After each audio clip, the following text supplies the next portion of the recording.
BBN le da una cordial bienvenida a Desde el Púlpito, con una gran variedad de temas y predicadores fieles a la exposición de las Escrituras. Buscamos ayudarle en su vida espiritual.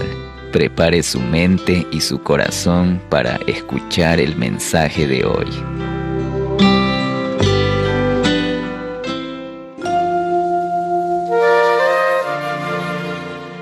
El Señor está utilizando su santa palabra para cambiar las vidas, y qué bendición que usted y yo podemos ser parte de lo que Él está haciendo en los corazones.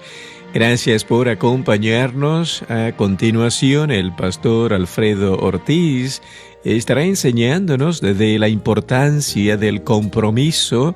Ahora entienda que debemos comprometernos con el Señor, no con este mundo. Vamos a pasar al mensaje. Lucas capítulo 3, comenzando desde el versículo 7, está hablando Juan el Bautista. Y decía a las multitudes que salían para ser bautizadas por él: «Oh generación de víboras, ¿quién os enseñó a huir de la ira venidera? Haced pues frutos dignos de arrepentimiento, y no comencéis a decir dentro de vosotros mismos: tenemos a Abraham por padre, porque os digo que Dios puede levantar hijos a Abraham aún de estas piedras. Y ya también el hacha está puesta a la raíz de los árboles, por tanto, todo árbol que no da buen fruto se corta y se echa en el fuego». Y la gente le preguntaba diciendo: «Entonces, ¿qué haremos?». Y respondiendo les dijo: «El que tiene 2 túnicas, dé al que no tiene, y el que tiene que comer, haga lo mismo». Vinieron también unos publicanos para ser bautizados, y le dijeron: «Maestro, ¿qué haremos?». Él les dijo: «No exijáis más de lo que os está ordenado». También le preguntaron unos soldados, diciendo: «¿Y nosotros qué haremos?». Y él les dijo: «No hagáis extorsión a nadie, ni calumniáis, y contentaos con vuestro salario». Como el pueblo estaba en expectativa, preguntándose todos en sus corazones si acaso Juan sería el Cristo, respondió Juan diciendo a todos: «Yo a la verdad os bautizo en agua, pero viene uno más poderoso que yo, de quien no soy digno de desatar la correa de su calzado. Él os bautizará en Espíritu Santo y fuego. Su aventador está en su mano, y limpiará su era, y recogerá el trigo en su granero, y quemará la paja en fuego que nunca se apagará». Con estas y otras muchas exhortaciones anunciaba las buenas nuevas al pueblo. Ahora, Hechos capítulo 2, verso 36. Está hablando Pedro. «Sepa pues ciertísimamente toda la casa de Israel que a este Jesús, a quien vosotros crucificasteis, Dios le ha hecho Señor y Cristo». Al oír esto, se compungieron de corazón y dijeron a Pedro y a los otros apóstoles: «Varones hermanos, ¿qué haremos?». Pedro les dijo: «Arrepentíos y bautícese cada uno de vosotros en el nombre de Jesucristo para perdón de los pecados, y recibiréis el don del Espíritu Santo. Porque para vosotros es la promesa, y para vuestros hijos, y para todos los que están lejos, para cuantos el Señor nuestro Dios llamare». Y con otras muchas palabras testificaba y les exhortaba, diciendo: «Sed salvo de esta perversa generación». Así que los que recibieron su palabra fueron bautizados, y se añadieron aquel día como 3,000 personas. Hasta aquí nomás en la lectura de la palabra de Dios. Vamos a tener una breve oración para pedirle al Señor. Señor, en esta hora necesitamos tu ayuda. Por lo menos yo, Señor, necesito, ante mi debilidad, de que tu poder, Señor, se manifieste, no solamente al dar tu palabra, sino al aplicarla en cada uno de nuestros corazones. Es por eso, Señor, que te rogamos y te imploramos que tú, Señor, nos visites y que nos hables profundamente, Señor, a cada uno para que podamos reflexionar ante tu palabra y modifiquemos, Padre Santo, nuestros errores. Te pedimos todo esto muy agradecidos, invocamos el nombre de nuestro Señor Jesucristo. Amén. La importancia en el cristiano del compromiso. Todos estamos viendo y viviendo horas de incertidumbre en el país. Y no hay ninguna duda de que estas incertidumbres se basan en una premisa. El pecado ha tomado a este país como el mundo y entonces nos encontramos frente a una sociedad decadente que se caracteriza por la falta de compromiso. Uno ve diariamente que en lo cotidiano la falta de compromiso es una realidad en el país. Cuando uno ve un choque en la calle, se encuentra con que hay muchas personas alrededor y cada uno tiene su versión del choque. Entonces todos vieron cómo el auto que venía por la derecha pasó la luz roja, cómo el otro venía a exceso de velocidad, cómo uno se distrajo, cómo el vigilante que estaba en la esquina. Es decir, que nos encontramos con un montón de personas que tienen una visión y vieron el choque como testigos. Pero cuando viene la policía y la policía pregunta si hay algún testigo, nadie sabe absolutamente nada. Es una realidad en la vida cotidiana. Es decir, no asumimos el compromiso como hombres que vivimos en el país y como testigos de las cosas que vemos. Cuando uno mira, y hoy es muy común, en los semáforos vemos muchos niños de corta edad que están pidiendo limosna. Y uno se da cuenta de que esos niños están allí pidiendo limosna porque hay hombres y mujeres, padres y madres que no han cumplido con el compromiso. Esos chicos fueron traídos al mundo por padres y madres que hoy no asumen su compromiso. Es decir, que es una sociedad que está desarraigada, una sociedad sin compromiso. Ahora, hermanos, cuando nosotros miramos la vida es un compromiso. Cuando el chico joven empieza a estudiar, tiene un compromiso de vida.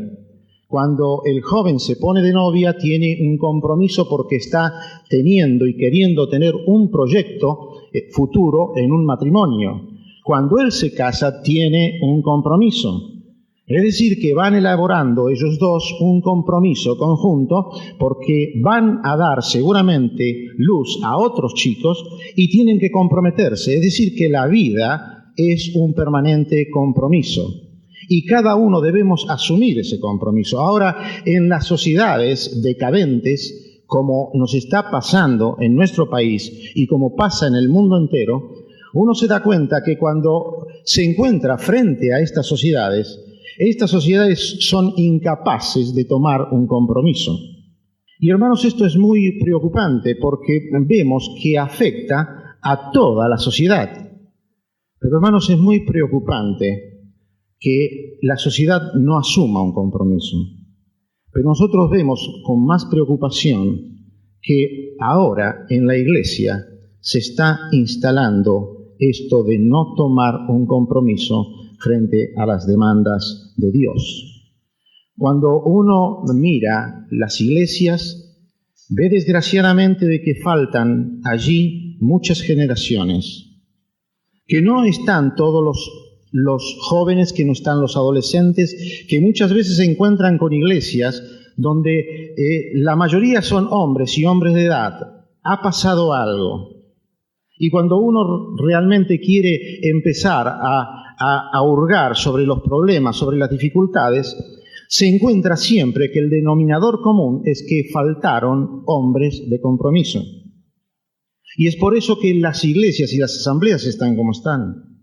Y es por eso que este flagelo, que es una constante en el mundo, se está metiendo en la iglesia. Ahora, hermanos, cuando uno mira el pasaje que hemos leído de Lucas, allí está hablando Juan el Bautista. Y Juan el Bautista es un hombre de compromiso. Es un hombre que había enviado Dios para dar un mensaje. Y él está comprometido con el mensaje, y el mensaje que trae es un mensaje fuerte. Es un mensaje que él comienza diciendo y decía a las multitudes que salían para ser bautizadas por él, oh generación de víboras. Es decir, que él estaba confrontando la sociedad con lo que estaba pasando en esa sociedad. No había ninguna duda de que ahí había muchos judíos, porque dice la palabra de Dios que cuando seguramente Juan el Bautista estaba hablando de su fe, ellos decían, somos hijos de Abraham. Es decir, que de alguna manera este hombre que estaba comprometido con el mensaje, y el mensaje era duro, y todo mensaje de la palabra de Dios, cuando nos confronta con nuestra realidad decadente, como estaba este pueblo en decadencia, estaba en crisis, aunque no estaba en una decadencia total, el mensaje es fuerte porque toca el corazón. Ahora, hermanos, ellos decían, nosotros somos hijos de Abraham, pero él los confronta con una realidad.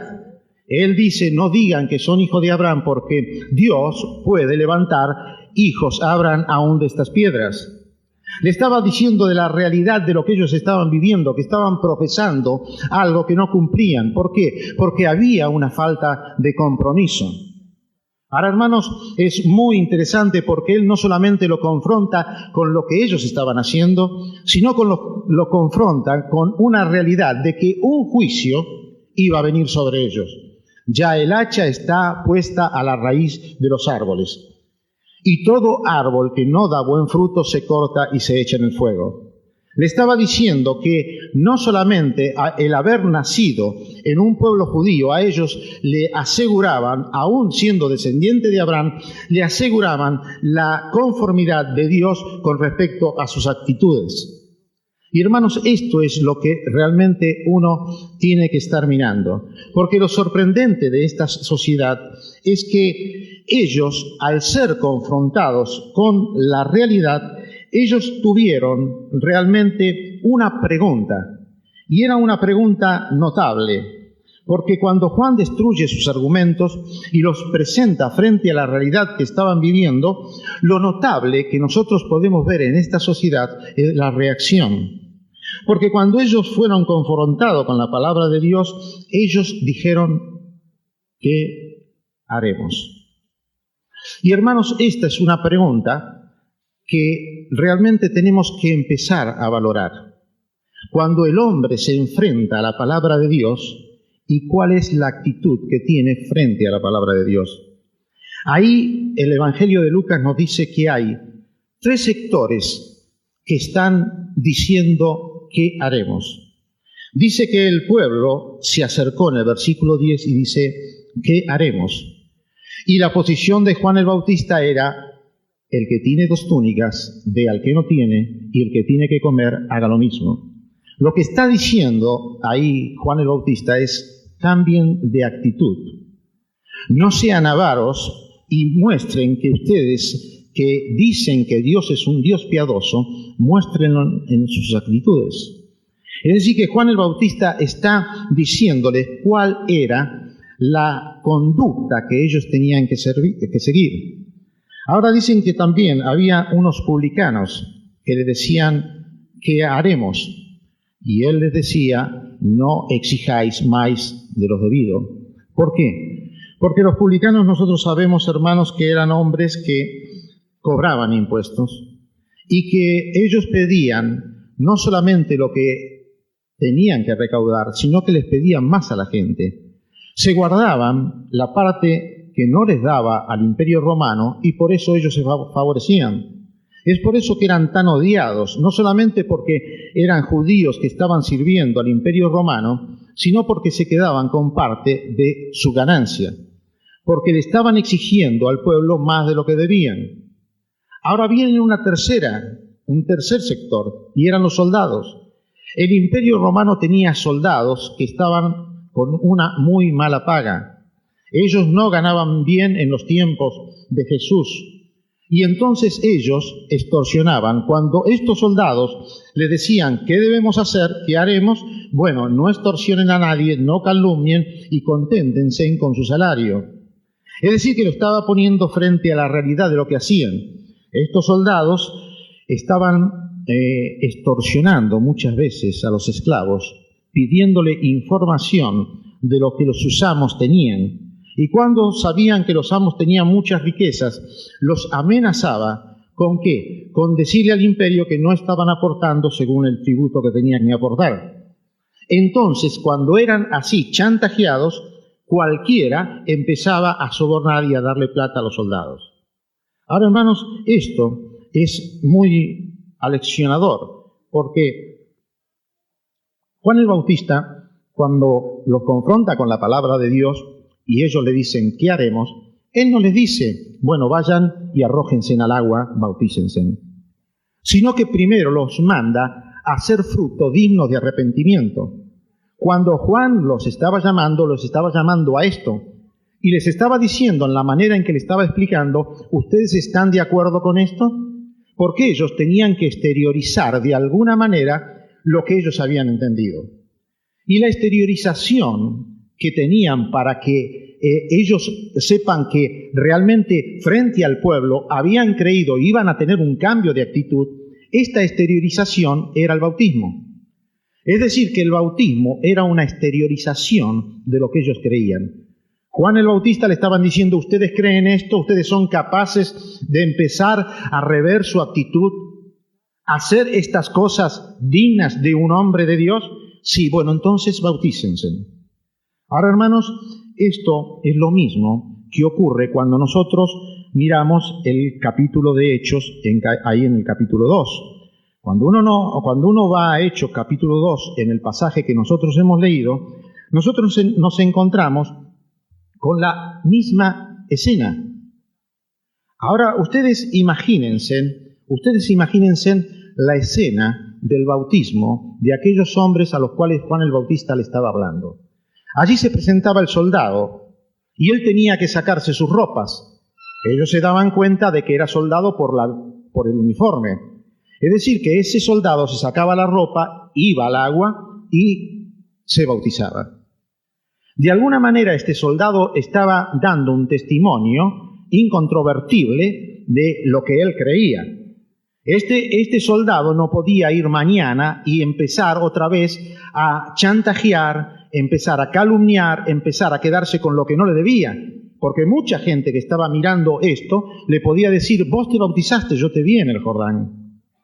Es decir que acá la palabra de Dios es tan grande que dice que unos soldados, es decir que había muchos soldados, pero unos soldados se acercaron. Dice unos publicanos, es decir que había muchos publicanos, pero algunos publicanos se acercaban. Es decir que en el ambiente, ellos sabían, los soldados. Unos habían rechazado el mensaje y otros habían aceptado el mensaje. Y muchas veces, hermanos, esto es lo que pasa realmente en la iglesia de Dios. Ahora ustedes imaginen la convulsión cuando un publicano venía a otro publicano de que estaba diciendo yo desde hoy voy a tener otra actitud de vida. Y entonces se bautizaba. Él quedaba a la vista de todos de que él había tomado una actitud. Mañana no podía exigir más de lo que debía. Es por eso que acá nosotros vemos un reflejo de lo que muchas veces pasa en la iglesia. Muchas veces en la iglesia pasa de que toda la congregación escucha la palabra de Dios. Pero hay muchas veces que los creyentes, algunos, tienen un qué haremos. Pero hay otros que no se comprometen. Y hermanos, cuando uno mira acá en Hechos capítulo 2, ve exactamente lo mismo. Ahí viene otro hombre comprometido con Dios como Pedro. Y Pedro es el que primero se levantó y estaba en una fiesta, en la fiesta de Pentecostés, donde Jerusalén se llenaba, donde Jerusalén era invadida por todos los judíos porque ellos iban al templo y ellos cuidaban las fiestas. Y aquí Pedro está hablando. Y Pedro viene con un mensaje también duro. Si Juan el Bautista tenía un mensaje duro, él también tenía un mensaje duro. Fíjense en que en el versículo 23 del capítulo 2 dice, dice Pedro, nombrando a Jesús, entregado por el determinado consejo y anticipado conocimiento de Dios, prendisteis y matasteis por manos de inicuos, crucificándole. Es decir, que el mensaje era duro. lo que Pedro le estaba diciendo es, ustedes mataron al Mesías. Sencillamente esto le estaba diciendo Pedro. Ustedes mataron al Mesías. El mensaje era duro. Ahora, hermanos, ellos tuvieron la misma reacción que tuvieron la otra sociedad hacía 3 años. Ellos dijeron, varones hermanos, ¿qué haremos? Y entonces Pedro le dice, arrepiéntanse otra vez, es decir, tomen una actitud de vida diferente y bautícense. Y ellos, seguramente en la fuente que había en el templo, allí se bautizaron delante de todos, dando un testimonio a aquellos que lo veían, a vecinos y a judíos, de que ellos, siendo judíos, tenían ahora una relación nueva con Cristo, se habían compungido de corazón, habían dicho ¿qué haremos? Y estaban obedeciendo el mandato de los apóstoles bautizándose. Ahora, hermanos, ¿cuál fue la respuesta de Pedro a ese ¿qué haremos? Arrepiéntanse, es decir, cambien de actitud y bautícense, exterioricen ese compromiso. Ahora, hermanos, nosotros podemos hacer un tercer paralelo cuando nosotros miramos Hechos capítulo 17, verso 32.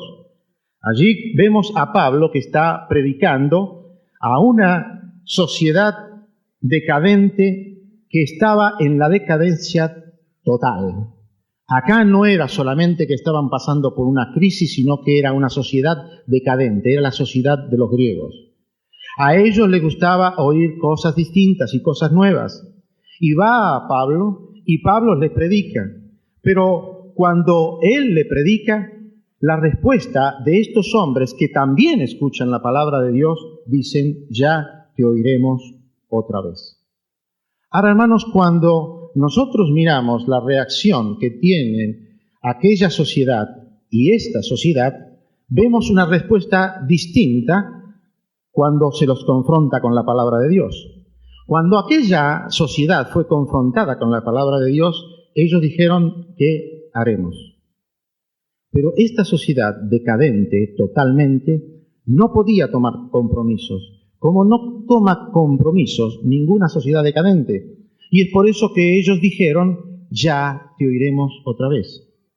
Ahora, hermanos, cuando esto pasa en la vida del creyente, uno tiene que mirar cuál es la respuesta que da el creyente frente a la palabra de Dios, y de acuerdo a la respuesta que dé, uno se da cuenta si uno está sano espiritualmente o está enfermo.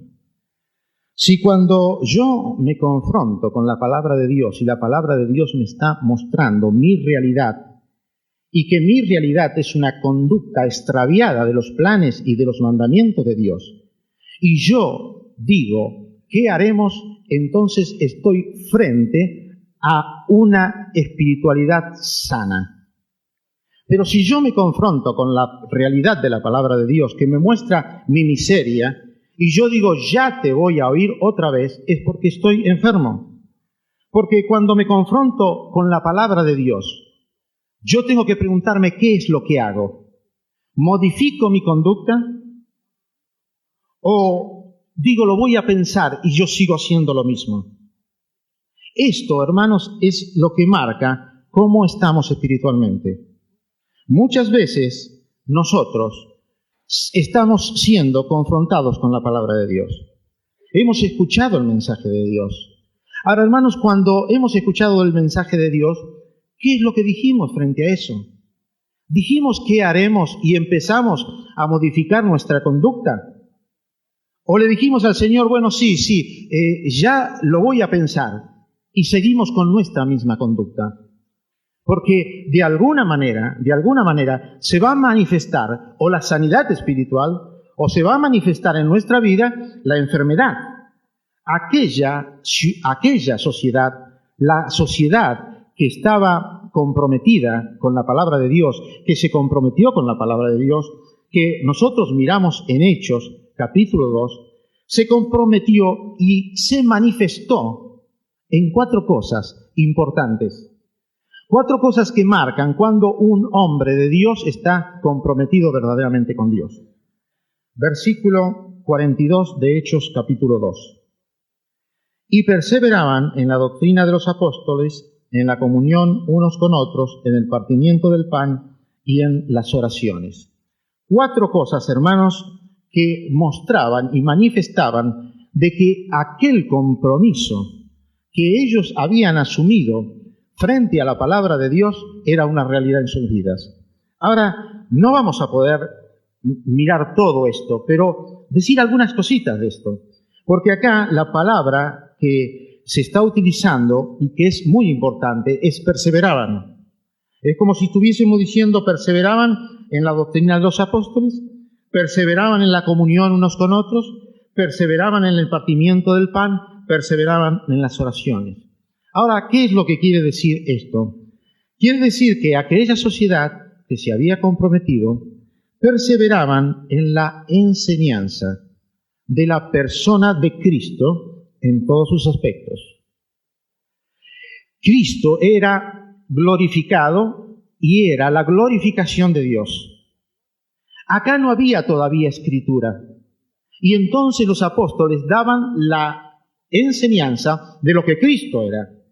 Y la enseñanza de lo que Cristo era manifestar a Cristo y mostrarlo como la revelación de Dios, pero en todos sus aspectos.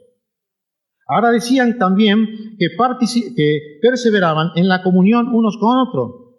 Y hermanos, perseverar en la comunión unos con otros no es ni más ni menos que poner en acción la doctrina de los apóstoles. Es decir, cuando yo soy enseñado por la palabra de Dios, lo único que puedo hacer es tener comunión unos con otros. Porque eso es lo que da y manifiesta de que yo estoy poniendo en práctica la doctrina enseñada de los apóstoles. Pero en tercer lugar, dicen que ellos estaban perseverando en el partimiento del pan. Y nosotros sabemos que el partimiento del pan estaba dando enseñanzas en cuanto a la obra total de Cristo en la cruz del Calvario. Pero también esta obra de Cristo en la cruz del Calvario llevaba al conocimiento de aquellos que habían realmente tenido un encuentro y un compromiso total con Cristo, a saber que ese compromiso se manifestaba allí en el servicio. Porque, hermanos, cuando uno mira la cruz de Cristo, uno no puede ver un servicio más grande que el que Cristo hizo a nuestro favor. Es decir, que aquel partimiento del pan llevaba a contemplar a Cristo sirviendo a la humanidad. Ahora, en cuarto lugar, hermanos, dice que perseveraban en las oraciones. Y, hermanos, esto de perseverar en las oraciones nos lleva a entender de que aquellos hombres estaban comunicados permanentemente con Dios. No está hablando solamente de que yo intercedo por mí en las oraciones o por algún hermano, sino que había una comunicación permanente, perseverante de aquellos hombres que habían sido convertidos porque se habían compungido y habían dicho, varones hermanos, ¿qué haremos? Ahora, hermanos, esta actitud marcaba el compromiso con la enseñanza en todos sus aspectos. ¿Cuál fue el resultado de ese compromiso que asumieron y que se manifestaban en esas dos actitudes? El resultado, hermanos, fue que hubo 2 bendiciones. Una bendición hacia adentro y una bendición hacia afuera. Fíjense en versículo 44, vamos a leer hasta el versículo 47. Todos los que habían creído estaban juntos y tenían en común todas las cosas, y vendían sus propiedades y sus bienes y lo repartían a todos según la necesidad de cada uno. Y perseverando unánimes cada día en el templo y partiendo el pan en las casas, comían juntos con alegría y sencillez de corazón, alabando a Dios y teniendo el favor con todo el pueblo. Y el Señor añadía a la iglesia todos aquellos que habían de ser salvos. Ahí tenemos, hermanos, el resultado. Y el resultado son 2 bendiciones. Uno hacia adentro y otro hacia afuera. Uno hacia adentro en que ellos tenían comunión y participaban y comían juntos en las casas con sencillez de corazón. Y la otra era hacia afuera. Es que los de afuera miraban a estos hombres y mujeres que se habían convertido y alababan a Dios y tenían favores con aquellos hombres que los veían, y el resultado era que se añadían a la iglesia aquellos que habían de ser salvos. Es decir, que cuando uno mira esta sociedad, hermanos, ve que se cumple en ellos el Salmo 133. Mirad cuán bueno y delicioso es habitar los hermanos reunidos en armonía. ¿Y cómo termina? Porque allí envía el Señor bendición y vida eterna. Es decir, que ellos estaban experimentando en sus vidas este salmo porque había una bendición hacia adentro. Cuando el Señor miraba y decía, mirad qué bueno esta sociedad, mirad qué bueno estos hijos. Pero después esto no terminaba allí, sino que afuera, los de afuera querían entrar. Y por lo tanto, Dios, mirando todas estas cosas, añadía a la iglesia a aquellos que habían de ser salvos. Ahora, hermanos, nosotros tenemos el mismo Dios. El mismo Dios del pasado que hizo estas cosas es el mismo Dios del presente que todavía sigue actuando en nosotros. Si nosotros tuviésemos la misma característica y la misma actitud de estos hombres y mujeres de esa época, seguramente que la iglesia estaría, pero mucho más llena de lo que está ahora. ¿Por qué? Porque vería la gente de afuera de que aquí realmente hay hombres de compromiso que viven vidas diferentes, que alaban a Dios y no lo alaban solamente para adentro, sino que sale para afuera. Y la gente quiere entrar a tener ese contacto con el Dios de los cielos. Es por eso, hermanos, que es muy importante lo que pasaba, mirar a estos hombres y mirar el compromiso que tenían estos hombres. El compromiso se manifiesta, hermanos, primordialmente en la santidad de vida. Muchas veces el compromiso nosotros creemos que se demuestra en lo que yo hago. No hay ninguna duda de que cuando yo estoy comprometido, el resultado es de que yo hago. Pero el compromiso se manifiesta en lo que yo soy, en cómo yo estoy santificado en mi vida. Si mi vida está santificada, no hay ninguna duda de que mi vida santificada me va a llevar a hacer algo. Pero creerme que porque estoy haciendo algo en la iglesia, soy un hombre comprometido, me puede llevar al error. Me puede llevar al error. Porque seguramente, si yo no estoy consciente de que el compromiso se manifiesta en la santidad, y la santidad de vida no aparece en mi vida, es que yo no estoy comprometido con el Señor. Si usted no está viviendo y si yo no estoy viviendo la santidad de vida, es porque no tenemos ningún compromiso con Dios. Y esto tiene que ser la regla que nos mida. Cuando queremos saber si hay un compromiso en nuestro corazón, tenemos que ver cómo estamos frente a Dios en santidad. Si la santidad realmente es una revelación constante, diaria, de mi vida, entonces puedo creer que yo tengo un compromiso verdadero con Dios. Pero si no, de ninguna manera, hermanos, tengo un compromiso con Dios. Cuando nosotros comprendemos, hermanos, entendemos y ponemos nosotros en la realidad en nuestra vida lo que enseña Pablo en el capítulo, en 2 Corintios capítulo 5 y versículo 14 y 15, es cuando nosotros entendemos ese pasaje, es cuando podemos entrar a funcionar en el compromiso que tenemos con Dios. Pablo dice así, porque el amor de Cristo nos constriñe pensando esto, que si uno murió por todos, luego todos murieron, y por todo murió para que los que viven ya no vivan para sí, sino que vivan para aquel que murió por ellos. Es decir, que Pablo ahí está dando la razón de nuestro vivir. Hermanos, la razón de nuestro vivir es vivir para aquel que murió por nosotros.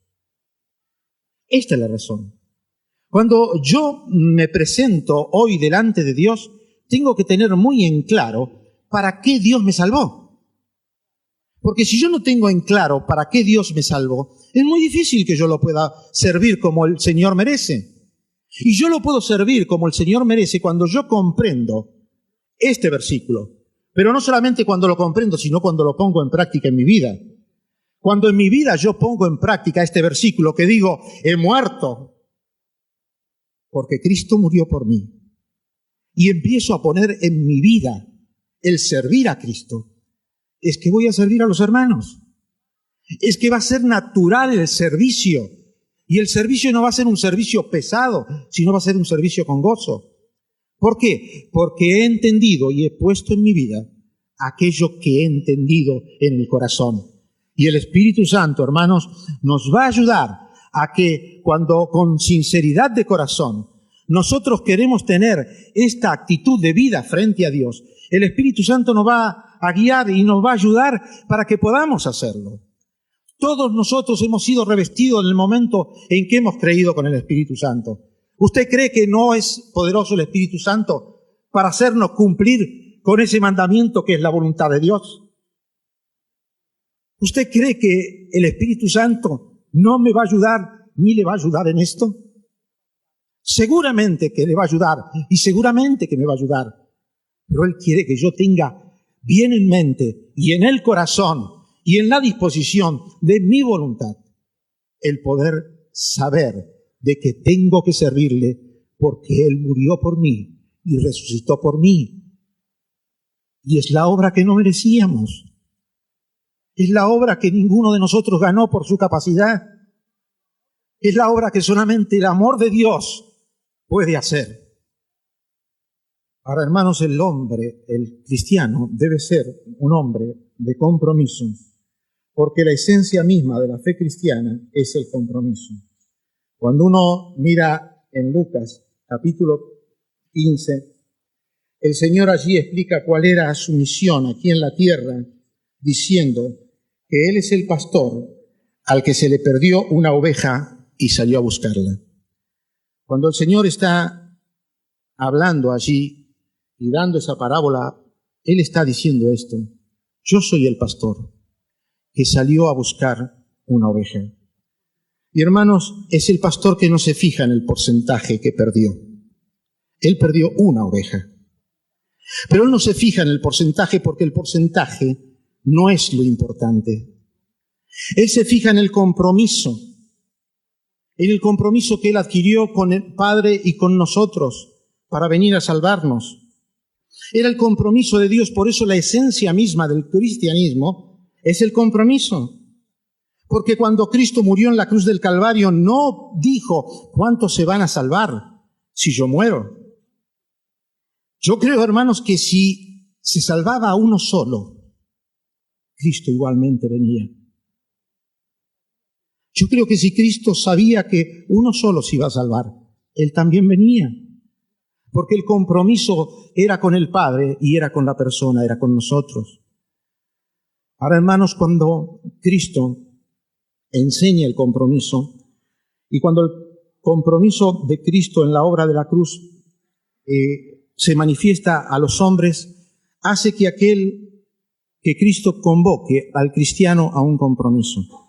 Cuando uno ve allí a Cristo pasando por Galilea, dice que vio a Pedro y a Andrés que estaban echando las redes y le dijo: sígueme. Y ellos dice que al instante, dejando las redes, le siguieron. Sigue más adelante y dice que encuentra a Jacobo y a Juan, dos hermanos. Dice que estaban remendando las redes. Y dice que le dijo: síganme. Y ellos, dejándolo todos, le siguieron. Más adelante lo vemos en Capernaum y ahí hay un hombre, un publicano, Leví, y está sentado en la mesa de los tributos públicos y le dice: sígueme. Y le siguió, y es el evangelista Mateo. Es decir que, hermanos, cuando Cristo iba a saber de que la cruz iba a ser el propósito de Él por la salvación, ese mismo efecto de la cruz hace que Él convoque a cada uno de nosotros al compromiso. Y así lo llamó. Pero, hermanos, cuando Él se encuentra con el joven rico, todos sabemos la historia. Dice que cuando ese joven rico se le presentó, Él le dijo: vende todo lo que tienes y sígueme. Y dice que Él se fue entristecido. No le siguió. Ahora, hermanos, creo que este joven rico, se parece muchas veces a muchos de nosotros. Es aquel que no quiere desprenderse de lo que él considera que son sus riquezas personales.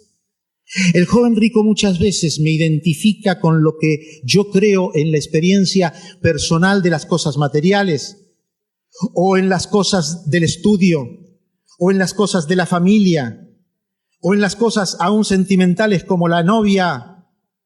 Es decir, que me identifica con este no querer dejar todas las cosas por Cristo. Y cuando Cristo me está llamando, yo tengo todas estas cosas y no quiero dejarlas. Y porque no quiero dejarlas, me voy de Cristo y me voy triste. Porque ningún cristiano se puede sentir alegre cuando se aleja de Cristo. Es por eso, hermanos, que cuando veo yo a este joven rico, me identifico muchas veces. ¿Por qué? Porque vamos dejando cosas que creemos que para nosotros son más importantes y no son más importantes. Uno podía pensar, ¿qué hubiese pasado con este joven rico si un día hubiese vendido todo lo que tenía y hubiese seguido a Cristo? Seguramente muchas cosas mejores que la que le habrá pasado por no seguir a Cristo. ¿Y qué es lo que nos está pasando, hermanos, cuando dejamos a Cristo? ¿Cuál es la experiencia personal cuando dejamos a Cristo por las cosas que nos ofrece el mundo? ¿No es cierto que nos vamos empobrecidos y no tenemos absolutamente nada? Hemos sido salvos, sí, pero el gozo de la salvación y el gozo del servicio no está en nosotros. ¿Por qué? Porque nos hemos alejado de Cristo. Ahora, hermanos, cuando uno mira a los apóstoles, ellos dejaron todo. Ellos dejaron casa, dejaron familia, no tuvieron dónde dormir, dejaron sus negocios, dejaron todas esas cosas y le siguieron al Señor. Ahora, ninguno de nosotros se nos hizo pasar por esta experiencia de tener que dejar todo y seguir a Cristo. Pero no por eso, hermanos, somos llamados a un compromiso inferior.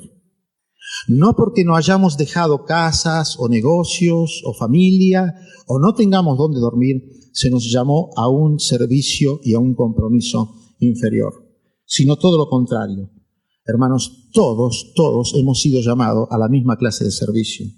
Ahora, hermanos, cuando uno se compromete realmente con el Señor, tiene sus dificultades. ¿Ustedes se acuerdan de la tormenta que hubo en el mar de Galilea?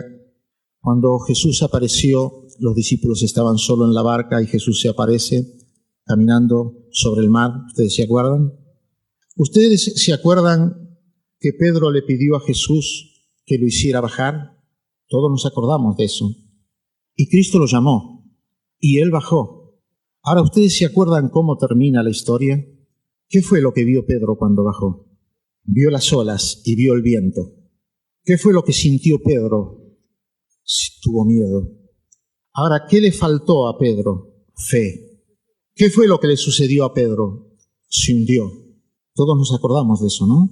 Nos acordamos de Pedro, de que bajó, de que tuvo poca fe, de que temió, de que se hundió.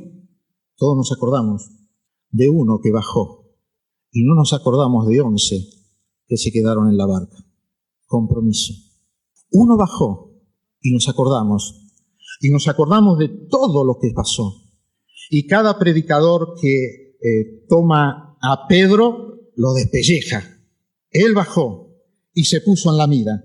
Y entonces nosotros decimos, Pedro tuvo miedo. El cristiano no debe tener miedo. A Pedro le faltó la fe. Al cristiano no le puede faltar la fe. Pedro se hundió, el cristiano no debe hundirse. Pedro sacó la vista del Señor. Y citamos Hebreo capítulo 12. Es decir, el que bajó está en la mira. Y es indudable, hermanos, que siempre en la barca se quedan muchos más de los que bajan. Y seguramente en esa barca, hermanos, estamos todos nosotros. Y en esa barca hay muy pocos que se bajan. Y todo el que baja es mirado. Y todo aquel que se cae como Pedro realmente es criticado.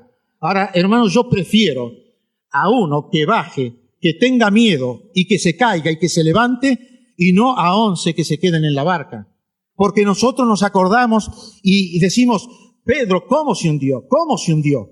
Y los otros 11, ¿quién se acuerda de aquellos 11 que se quedaron? Ninguno. Hermanos, cuando Dios tiene que llamar en Pentecostés, como hemos visto, Dios llamó a Pedro. No llamó a los otros 11. Y él fue el que se levantó y el que predicó y el que se convirtieron las personas, pero él tomó la batuta. Hermanos, cuando se abre la predicación en la casa de Cornelio, Dios llama a Pedro. Es decir, que nosotros vemos de que realmente Dios está viendo en Pedro a un hombre de compromiso. Pedro se equivocó muchas veces y nosotros lo vemos por la Escritura. Pero si algo tenía, hermanos, si algo tenía Pedro era compromiso. Él podía decir, Señor, si tú eres, yo bajo. Y hermanos, esto es lo que hay que hacer. Tenemos que bajar, aunque perdamos. Aunque perdamos, tenemos que bajar de la barca. No nos podemos quedar en la barca. Porque cuando nos quedamos en la barca, nosotros así nos va. Y desde la barca, sentados en la barca, podemos empezar a criticar a todos aquellos que bajaron y se cayeron. Hermanos, el cristianismo no es un cristianismo, el cristianismo de Zaqueo. Cuando la Escritura nos habla de Zaqueo, dice que Zaqueo, queriendo ver a Jesús, se subió arriba de un árbol. Él quería ver a Jesús. Él sabía y le habían contado seguramente de lo que era Jesús. Y Jesús tenía que pasar, y Jesús vino, y Jesús pasaba. Y Zaqueo estaba arriba del árbol. Él quería ver a Jesús. Él no quería ningún compromiso con Jesús. Quería ver quién era Jesús. Y él veía de que había una compañía terrible que lo seguía a Jesús. Pero él estaba arriba del árbol. Y hermanos, cuando uno quiere la bendición, tiene que bajarse del árbol. Si usted y yo queremos la bendición, tenemos que bajarnos del árbol. Porque cuando el Señor le dijo a Zaqueo, desciende, baja, ven pronto, porque hoy es necesario que yo pose en tu casa, es allí cuando Zaqueo recibió la bendición. Si Zaqueo no hubiese bajado, no hubiese recibido la bendición. Ahora, qué paradójico es esto, porque cuando uno mira a Zaqueo, ve que él perdió un montón de cosas materiales. Porque él puede decir, la mitad de mis bienes se las doy a los pobres, y si en algo he defraudado, lo devolveré cuadruplicado. Es decir, que él se desprendió de muchas cosas materiales, pero recibió cosas espirituales que no podía pagar con todo el oro que él tenía. ¿Por qué? Porque bajó. Ahora, hermanos, si nosotros queremos realmente tener la bendición, nosotros tenemos que bajar del árbol. Si usted, hermano o hermana, se pregunta ¿por qué no soy bendecido? Fíjese, a lo mejor todavía está arriba del árbol. A lo mejor está arriba del árbol y no se dio cuenta. ¿Por qué? Porque usted quiere ver pasar a Jesús. Usted está en la congregación, pero está como arriba de un árbol. Y ve que toda la congregación en su gran mayoría se está moviendo alrededor queriendo servir al Señor. Usted ve pasar a los hermanos y ve pasar a Jesús, pero usted lo quiere ver de arriba. Usted lo quiere ver de arriba del árbol. Entonces, hermano, si usted no recibe bendición, no se queje. ¿Sabe por qué? Porque usted está arriba del árbol y tiene que bajar. Y hermanos, tenemos que bajar, aunque nosotros perdamos. Hay muchos ejemplos en la Biblia de hombres comprometidos que bajaron y perdieron. Cuando usted ve a Juan el Bautista, él viene con un compromiso, como lo hemos leído, pero cuando usted encuentra a Juan el Bautista, lo encuentra aún diciéndole a Herodes lo que Herodes era. Y a él le cortaron la cabeza. ¿Por qué? Porque tenía un compromiso y tenía que realizar ese compromiso, aunque le cueste la vida. Y hermanos, nosotros tenemos que, aunque nos cueste la vida, bajar al agua. Tenemos que bajar del árbol, aunque nos cueste la vida. Y cuando, hermanos, uno mira a Pablo en Hechos capítulo 20, 22, léanlo después en su casa. Cuando él está allí hablando y diciendo, yo lo único que sé, que el Espíritu Santo me dice que yo voy a tener prisiones, que yo voy a ser encarcelado, que mucha tribulación, dice, pero de ninguna cosa hago caso. Y él sigue, hombres con compromiso. Tenemos que dar gracias a Dios, porque en nuestra iglesia hay hombres y mujeres de compromiso. Yo tengo que declarar que he aprendido mucho en esta congregación de hermanas y hermanos de compromiso, que han sido de tremenda bendición para que yo pueda imitar su fe, imitar su compromiso. Y he aprendido de ellos que han dejado muchas veces sus familias y han dejado reuniones que muchos querríamos estar y que de hecho muchas veces dejamos o nos quedamos en esas reuniones y no venimos a la casa del Señor. Y ellos han dejado muchas cosas. Y hoy dejan muchos desvelos por servir al Señor. Y yo creo que, hermanos, tenemos que orar por ellos. Porque son hombres que desde todos los ámbitos están comprometidos con Dios. Y dejan todo lo que ellos saben, aún en debilidad, aún en flaqueza, pero dejan todo por servir al Señor, que también es servirnos a nosotros. Debemos nosotros orar por ellos. Pero hermanos, no le quepa ninguna duda de que estos hermanos que me han bendecido, no sé yo a usted, pero a mí sí, son los que reciben la bendición. Son los que reciben la bendición. Podemos comprobar la experiencia de esto. Cuando vamos a querer consolar a un hermano, cuando queremos participar en la cena con un hermano porque no puede, cuando vemos que hay muchas veces problemas y tribulación y el hermano está apartado, y vemos cómo, de qué manera Dios nos bendice, cuando nosotros podemos llegar a la casa del hermano y decirle, hermano, estamos aquí. Y fuera de todo lo que pase, fuera de todo lo que ocurra, estamos aquí. Estamos aquí porque queremos ser de consolación. Queremos ser de ayuda. Y hermanos, esto es de tremenda bendición. Yo nunca tuve tantas bendiciones como en visitación. Jamás. Y les puedo asegurar que muchas veces en mi casa, domingo a la mañana, con frío quiero quedarme en la cama. Hermanos, el compromiso, y con esto termino, el compromiso tiene una consecuencia en nuestra vida y una consecuencia muy importante.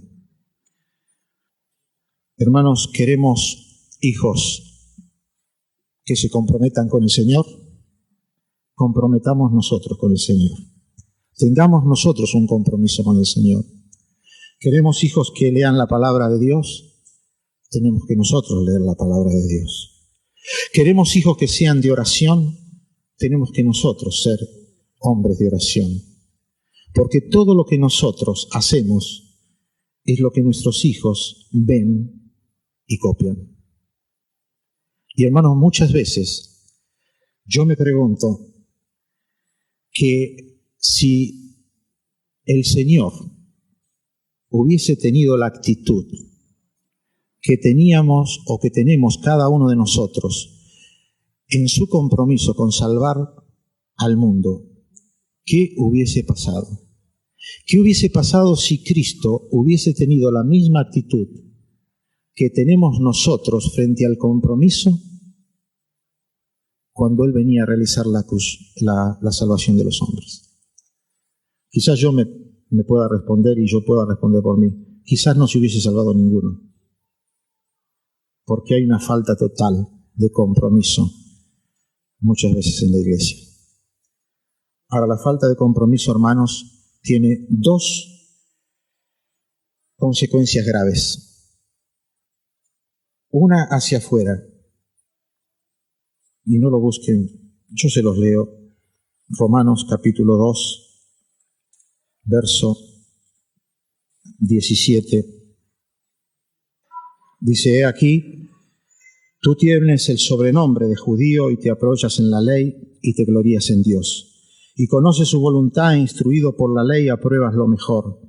Y confías en que eres guía de los ciegos, luz de los que están en tinieblas, instructor de los indoctos, maestro de niños, que tienes en la ley la forma de la ciencia y de la verdad. Tú, pues, que enseñas a otro, ¿no te enseñas a ti mismo? Tú que predicas que no se ha de hurtar, hurtas. Tú que dices que no se ha de adulterar, adulteras. Tú que abominas de los ídolos, cometes sacrilegio. Tú que te jactas de la ley, con infracción a la ley deshonras a Dios, porque como está escrito, el nombre de Dios es blasfemado entre gentiles por causa de vosotros. Hermanos, este es el peligro que es hacia afuera. El peligro de que cuando nos vean, el nombre de Dios sea blasfemado por nuestra falta de compromiso. Pero hay una hacia adentro, y es Gálatas capítulo 6. No os engañéis. Dios no puede ser burlado, porque todo lo que el hombre sembrare, eso segará. Hermanos, si estamos sembrando falta de compromiso, déjenmelo poner así, falta de compromiso, porque esto también se siembra, vamos a cegar dificultades en nuestras vidas. Es por eso que hay dos peligros, uno hacia afuera y uno hacia adentro. El nombre de Dios puede ser por nosotros blasfemado, y el otro es que va a perjudicar nuestra vida, porque Dios no puede ser purgado. Que el Señor nos bendiga.